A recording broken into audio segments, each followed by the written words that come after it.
Iran के चारों ओर America का घेरा, 50,000 सैनिक टूट पड़ने को तैयार। मिडल ईस्ट में ईरान के साथ जारी तनाव के बीच अमेरिका ने अपने सैन्य ताकत को खतरनाक स्तर तक बढ़ा दिया है। रिपोर्ट के मुताबिक इस इलाके में अब 50,000 से ज़्यादा अमेरिकी सैनिक मौजूद हैं। ईरान जंग हर रोज़ एक नई करवट लेती हुई नज़र आ रही है।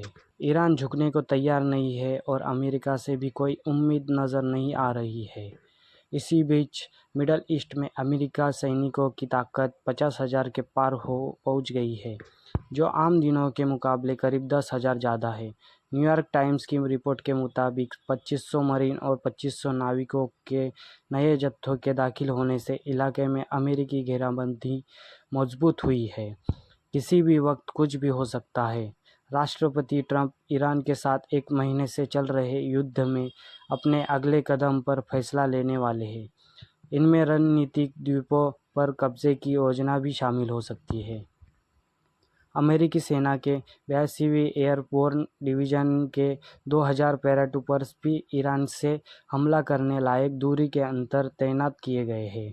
यह सैन्य जमावड़ा हॉर्मुज़ स्ट्रेट को खोलने और ईरानी हमलों का जवाब देने के लिए किया गया है।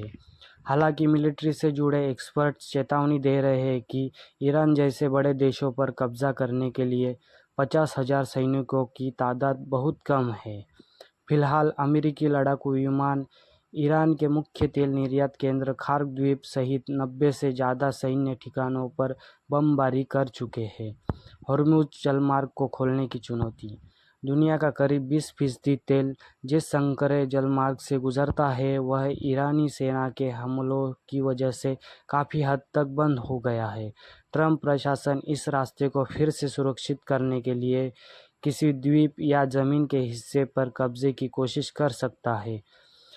31वीं मरीन एक्सपीडिशनरी यूनिट के सैनिकों को इसी तरह के कठिन सामरिक ऑपरेशंस के लिए स्टैंड बाय पर रखा गया है, जिससे तेल की वैश्विक आपूर्ति बहाल की जा सकती है।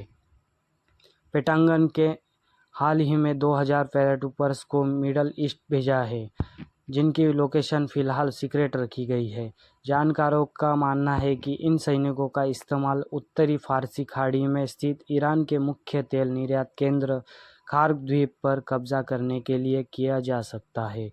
मरीन सैनिकों के साथ मिलकर ये पैराट्रूपर्स ज़मीन पर बड़े ऑपरेशन को अंजाम दे सकते हैं, जिससे ईरान की आर्थिक कमर तोड़ी जा सके। अभी तक कोई सीधी बातचीत नहीं।